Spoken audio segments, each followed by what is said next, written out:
नमस्कार। 75औं स्वतन्त्रता दिवसको पावन अवसरमा एसटिएफ समाचार सम्पूर्ण दर्शक महानुभावमा हार्दिक मङ्गलमय शुभकामना एवं बधाई टक्राउँदछ। स्वागत छ एसटिएफ साप्ताहिक समाचारमा। अब प्रस्तुत छ सप्ताहभरिका प्रमुख गतिविधिहरू। 75औं स्वाधीनता दिवसको पावन अवसरमा एसटिएफ अध्यक्ष श्री पवन चामलिङले राज्यवासीलाई दिनुभयो शुभकामना। 2 दशक अघि एसटिएफले लिएको निर्णयलाई आज केन्द्र सरकारले पनि सही र मान्य ठहराएको श्री चामलिङको विचार। एसटिएफ पार्टीको युवा मोर्चाद्वारा अन्तर्राष्ट्रिय युवा दिवस पालन। एसकेएम सरकारले कुन फर्मुला सहित केन्द्रमा सिट आरक्षणको माग चढायो, सार्वजनिक गर्न श्री खरेलको माग। मल्ली बजारका पहिरो पीडित 6 परिवारलाई एसटिएफ दक्षिण जिल्लाका संयोद्धहरूद्वारा राहत सामग्री प्रदान। अनि दक्षिण जिल्ला चिसोपानी निवासी श्री आरके सुब्बा र नामथाङ रातेपानी निवासी निप्चो लेप्चाको निधनमा एसटिएफ पार्टीद्वारा गहिरो शोक प्रकट। कोभिड-19 महामारीको प्रकोपबाट सिक्किम मुक्त हुन सकिरहेको छैन। यसैले एसटिएफ पार्टी सबै महानुभावलाई गम्भीर बन्न र सचेत रहन आह्वान गर्दछ। मास्क लाउने, हातमुख सफा राख्ने अनि सामाजिक दूरी कायम गरेर आफूलाई यस महामारीबाट जोगाउन सबैलाई एसटिएफ पार्टी अपिल गर्दछ। आफू पनि बाँच्नुहोस् अनि अरूलाई पनि बचाउनुहोस्। समाचार सुरु गर्न भन्दा अघि भारत राष्ट्र अनि सिक्किम प्रति समर्पित एसटिएफ पार्टीका अध्यक्ष श्री पवन चामलिङको विचारलाई सुनौ, जो एसटिएफ पार्टीको नीति र सिद्धान्तको मूल आधार पनि हो।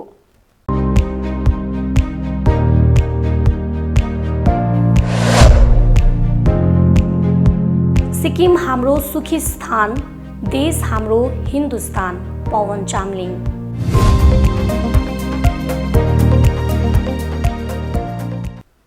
अब समाचार विस्तारमा।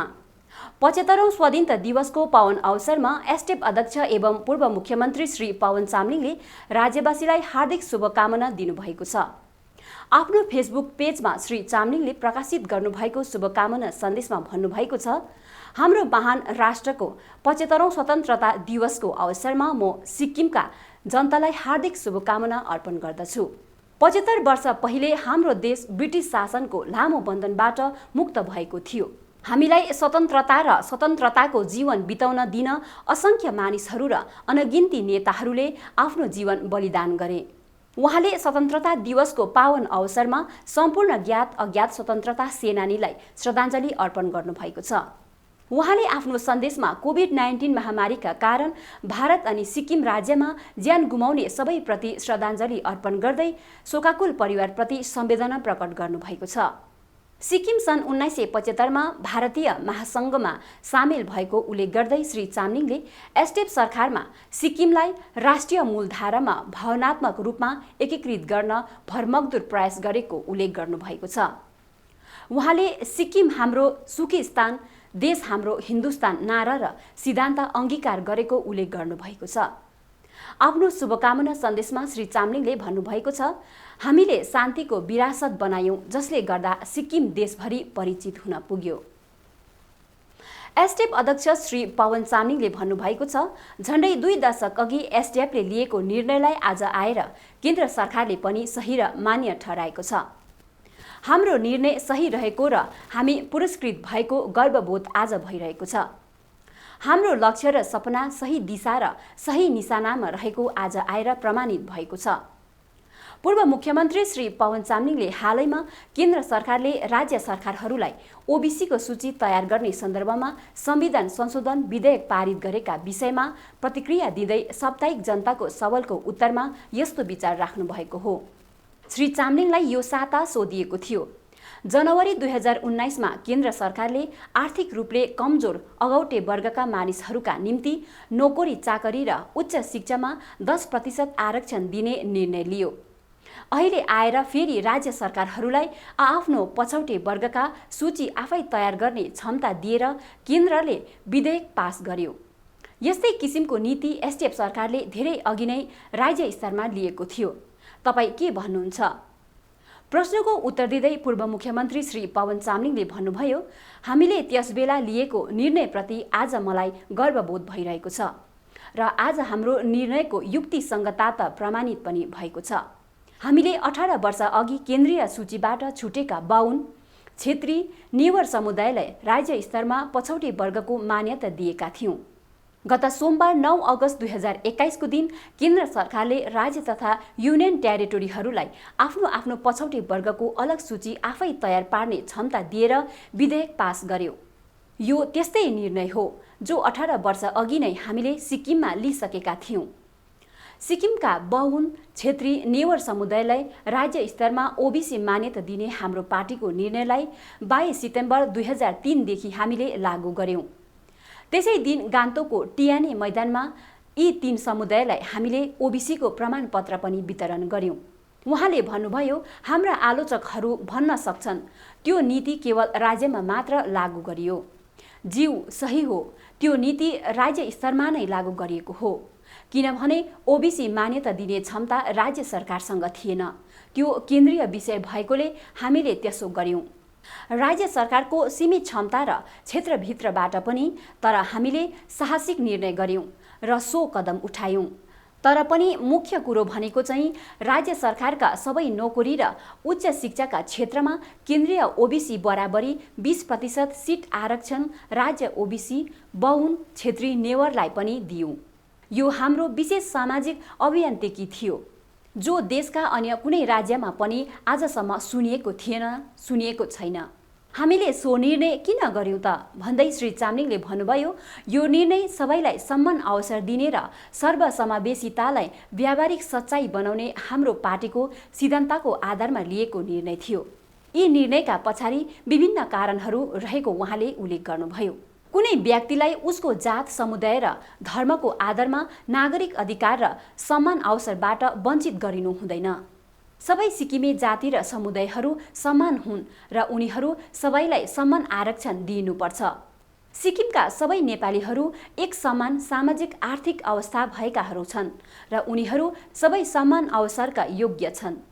राज्यकै एकमात्र विपक्षी विधायक श्री चामलिङले भन्नुभयो, कतिपय विपक्षी नेताहरूले त्यसबेला हाम्रो निर्णयलाई आलोचना गरे, विरोध गरे र राज्य स्तरमा मान्यता दिलाएका समुदायहरूलाई केन्द्रीय सूचीमा मान्यता दिलाउने चुनौती समेत दिए। यो बाल सुलभ आलोचना थियो। ओबीसीको मान्यता दिने अधिकार केन्द्र सरकारसँग थियो। हामीले त्यो काम गर्यौं जो हामी सक्थ्यौं र आज मुख्य कुरो त हामीले त्यो काम गर्यौं जो कुनै पनि अर्को भारतीय राज्य सरकारले गरेन, गर्न सकेन।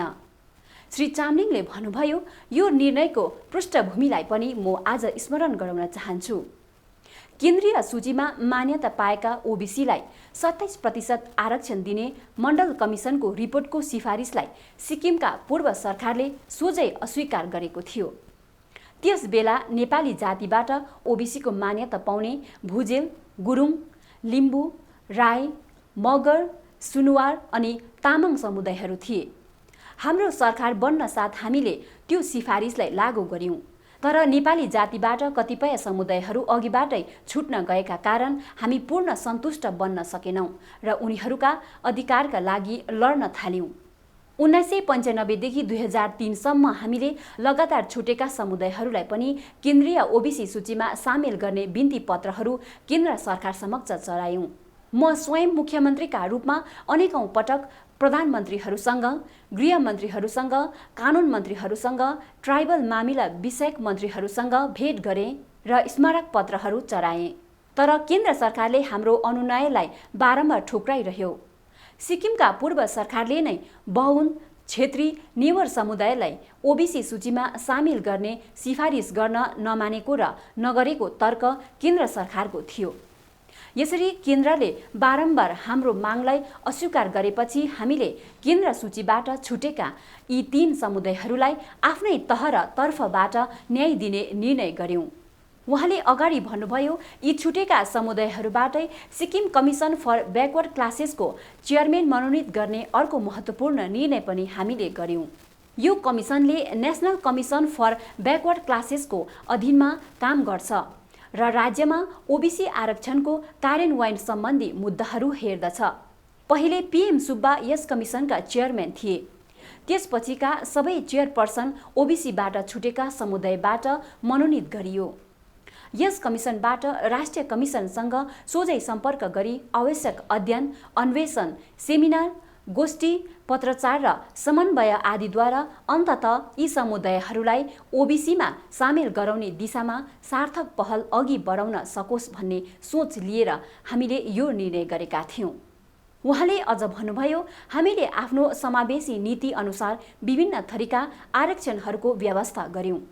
लेप्चा समुदायलाई आदिम जनजातिको रूपमा अतिरिक्त 5% आरक्षण दियौं।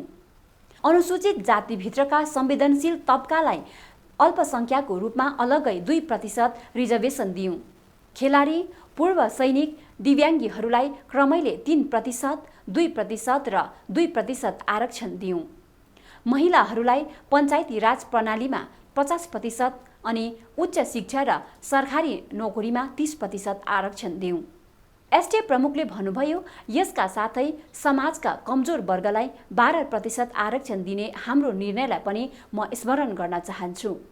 हामीले आफ्नो अनुभवले के देख्यौं भने बीएल, schedule caste, schedule tribe, OBC जस्ता आरक्षण व्यवस्थाबाट फाइदा लिन नसक्ने किनारीकृत व्यक्ति र परिवारहरू अझै पनि हाम्रो समाजमा रहेका छन्।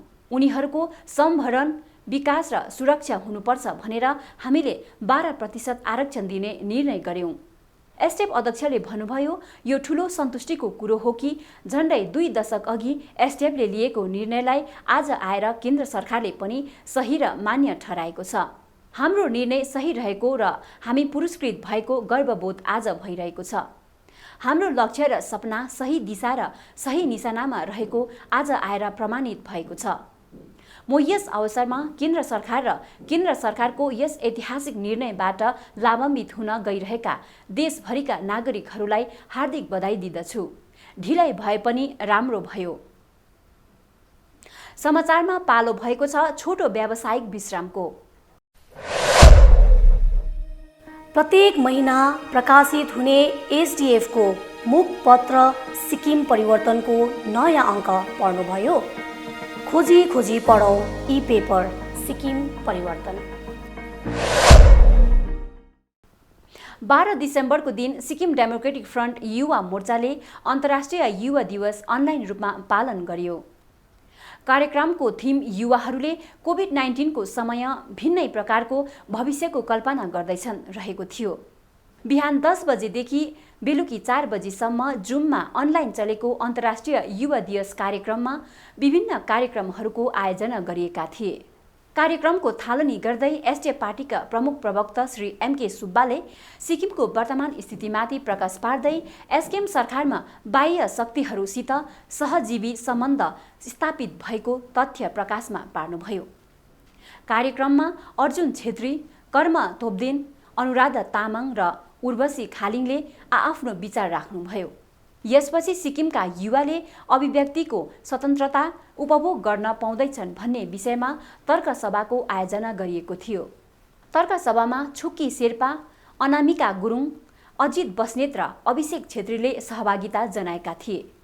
कार्यक्रमको दोस्रो सत्रमा शिक्षा अनि कोभिड-19 विषय प्यानल डिस्कसन आयोजना भएको थियो।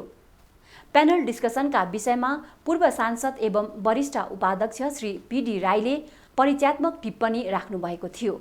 मुनल सावन्त, ऋत्विक पाठक, दीपक तामाङ अनि वन्दना शर्माले सहभागिता जनाएका थिए। सञ्चालन शिलङका वरिष्ठ पत्रकार रेमन खारमुजाई अनि सिक्किमका राजनीतिक विश्लेषक जीवन राईले गर्नुभएको थियो। यस अवसरमा उडिसा राज्यका पूर्व सांसद श्री कालिके सिंह देवले विशिष्ट अतिथिका रूपमा बोल्दै राजनीतिमा युवाको भूमिकामाथि प्रकाश पार्नु भएको थियो। कार्यक्रममा सभापतिको सम्बोधन राख्दै एसटीएफ अध्यक्ष श्री पवन चामलिङले युवाहरूलाई लोकतान्त्रिक जिम्मेवारी वहन गर्न आह्वान गर्नुभयो। उहाँले युवा समाजलाई समाजका विभिन्न क्षेत्रमा नेतृत्व गर्न आग्रह गर्नुभयो। उहाँले 2003 मा नै सिक्किममा एसटीएफ सरकारले राज्यमा ओबीसीको मान्यता प्रदान गरेको र आज आएर भारत सरकारले राज्यहरूलाई यो अधिकार दिएको उल्लेख गर्दै हामी सही दिशामा थियौं भन्नुभयो। आज युवाहरूलाई म यति नै आग्रह गर्न चाहन्छु कि युवाहरूले कमसेकम सिक्किमको वर्तमान स्थिति कस्तो छ त्यसमाथि पनि जान्नु जरुरी छ अनि हाम्रो सिक्किमको विगत कस्तो थियो त्यसबारेमा पनि अध्ययन मनन चिन्तन गर्नु बहुतै जरुरी छ। किनभने हामीले के चाहिँ इतिहासबाट हामीले सिक्न सक्छौँ, के चाहिँ हामीले कलेज युनिभर्सिटीहरूबाट हामी सिक्न सक्छौँ, के चाहिँ अनुभवबाट हामीले सिक्न सक्छौँ।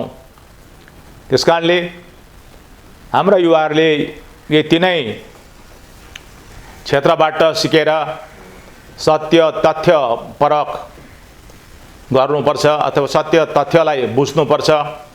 अनि मात्रै युवाहरूले हाम्रो सिक्किमप्रति योगदान दिन सक्नुहुनेछ। नत्र हाम्रो युवा पिँढीहरू अनुभवको कमीले गर्दा सबभन्दा छिटो मिसगाइड मिसलिड हुने सधैँ नै खतरा हुन्छ। त्यसकारणले म विनम्रतापूर्वक युवाहरूलाई आह्वान गर्न चाहन्छु, यदि युवाहरू मिसलिड मिसगाइड भयो भनेदेखि हाम्रो सिक्किमको भविष्य कस्तो होला त्यसमाथि तपाईहरु चिन्ता गर्नुहोस्, तपाईहरु चिन्तित हुनुहोस्। यदि सिक्किम बर्बाद भएर गयो भनेदेखि युवाहरूको भविष्य कस्तो होला त्यसमाथि तपाईहरु चिन्तित हुनुहोस्। तपाईहरुलाई म विनम्रतापूर्वक आग्रह गर्न चाहन्छु, यो समयकाललाई अथवा युवा उमेरलाई तपाईहरुले बुझ्नुपर्छ। किनभने युवा काल भनेको, युवा भनेको एउटा उत्पादित उमेरमा तपाईहरु हुनुहुन्छ र यस उमेरमा तपाईहरु ज्यादै कन्स्ट्रक्टिभ भएर, ज्यादै सकारात्मक भएर, ज्यादै पोजिटिभ भएर तपाईहरुले सोच्नुपर्छ र आफ्नो समाजको लागि, आफ्नो राज्यको लागि तपाईहरुले योगदान दिनुपर्छ। गभर्नमेन्टको काम भनेको चाहिँ इन्स्टिट्युसन बनाउनु हो, इन्फ्रास्ट्रक्चर बनाउनु हो, अनि सिस्टम बनाउनु हो र मान्छेले बनाएको सिस्टमले मान्छेलाई सधैँ सुरक्षा गर्छ। हामीले बनाएको सिस्टमहरू एक दुईटा म यहाँ जानकारीको लागि दिन चाहन्छु। हामीले नारी जातिको लागि रिजर्भेसनहरू हामीले सिक्किममा बनाएका छौँ अनि त्यो रिजर्भेसनले आज सबैलाई सुरक्षा दिएको छ। हामीले सिक्किममा केन्द्रले ओबीसीको मान्यता नदिएका नेपालीहरूलाई हामीले स्टेट लेभलमा 2003 सालमा ओबीसी हामीले बनायौँ र त्यो ओबीसी को सिस्टमले सबै सिक्किमेलाई समान पहिचान दिएको छ। मलाई खुसी लाग्छ हामीले 2003 सालमा स्टेटले आफ्नो स्तरबाट हामीले सिक्किमका ओबीसीमा नपरेका नेपालीहरूलाई ओबीसीको मान्यता दियौँ। तर हालैमा केन्द्र सरकारले पनि अब स्टेट गभर्नमेन्टले ओबीसी बनाउन सक्छ भनेर पार्लिमेन्टले बिल पास गरेको छ र मलाई आज खुसी लाग्ने कुरा भनेको हामी सही बाटोमा पहिला थिएछौँ, हामीले सही काम गरेछौँ। कार्यक्रमको अन्तमा श्री शरद खड्काले धन्यवाद ज्ञापन गर्नुभएको थियो। अर्कोतिर अन्तर्राष्ट्रिय युवा दिवसको अवसरमा पश्चिम जिल्लामा एसडिएफ पार्टीका युवा कार्यकर्ताहरूले रक्तदान गरेका थिए। अन्य जिल्लाले 16 अगस्तको दिन रक्तदान गर्ने तय गरेका छन्। सरकार कालको 2.5 वर्षको अवधिभित्र नै एसकेएम पार्टी र सरकारप्रतिको जनताको विश्वास, भरोसा र आशा पूर्ण रूपले टुटेर गइसकेको छ। भोट हत्याउनको निम्ति जनतालाई दिएका सबै बाचाहरूलाई पूर्ण गर्न नसक्दा एसकेएम सरकार अहिले बदनामी बन्नका साथै झुटो र असत्य बनेको प्रमाण भइरहेको छ। एसकेएम पार्टीको चुनावी धेरै बाचाहरूमध्ये एसकेएम सरकार गठन भएको 10 दिनभित्रमा नै राज्यका लिम्बू तामाङ समुदायलाई विधानसभामा सिट आरक्षण गरिदिने पनि एक हो। सरकार गठन भएको 2.5 वर्ष बितिसक्दा पनि सिट आरक्षणको कुरा त परै जाओस्, सिट आरक्षणको उचित फर्मुलासम्म एसकेएम पार्टीले दिन सकेको छैन। यही विषयमाथि राज्यका प्रमुख विपक्षी पार्टी एसडिएफले आपत्ति जनाएको छ। पार्टीका प्रचार प्रसार मामिला उपाध्यक्ष श्री कृष्ण खरेलले एक प्रेस विज्ञप्ति जारी गर्दै हालैमा मुख्यमन्त्रीले राजधानी दिल्लीमा केन्द्रीय मन्त्रीहरू समक्ष एलटी सिट आरक्षणको मागलाई उठान गरेको सन्दर्भमाथि कटाक्ष प्रहार गर्नुभयो। सरकार बनिएकै 10 दिनभित्रमा लिम्बू तामाङलाई सिटको व्यवस्था मिलाउने वचन दिने एसकेएम पार्टी अढाई वर्षपछि मात्र निन्द्राबाट जागे जस्तो देखिएको र यी समुदायहरूलाई कहाँबाट र कसरी सिट आरक्षण गरिने त्यो सम्बन्धमा एसकेएम सरकार कुहिरोमा हराएको काग जस्तो भएको छ, श्री खरेलले भन्नुभयो। यसरी नै उहाँले जबसम्म राज्य सरकारले स्पष्ट फर्मुला सहितको दस्तावेज केन्द्रलाई बुझाउन सक्दैन तबसम्म लिम्बू तामाङको सिट आरक्षण सम्भव छैन, किनभने यो तरिका प्रशासन चलाउने सामान्य पद्धति हो भन्नुभएको छ। श्री खरेलद्वारा जारी विज्ञप्तिमा एसकेएम सरकारले विधानसभामा एकैपल्ट पनि लिम्बू तामाङ समुदायले पाउनुपर्ने संवैधानिक अधिकारमाथि कुनै पनि चर्चा, छलफल र स्पष्ट रणनीति बनाउन विफल भएपछि अहिले जनतालाई झुक्क्याउन नाटक गरिरहेको जनाएको छ। यसका साथै यदि एसकेएम सरकार जनउत्तरदायी छ भने यस मुद्दामाथि विधानसभाभित्र के छलफल भयो र कस्तो प्रस्ताव पारित गर्यो त्यसको सार्वजनिक गरिनुपर्ने श्री खरेलले बताउनु भएको छ। विज्ञप्तिमा एसडिएफ सरकारले स्पष्ट फर्मुला सहित 40 सिटको विधानसभामा 12 सिट बिएल, 1 सिट सङ्घ, 2 सिट अनुसूचित जाति, 5 सिट लिम्बू तामाङ र रहल 20 सिट जेनरल गरेर केन्द्र सरकारलाई अनुमोदनको लागि पठाएको उल्लेखित छ।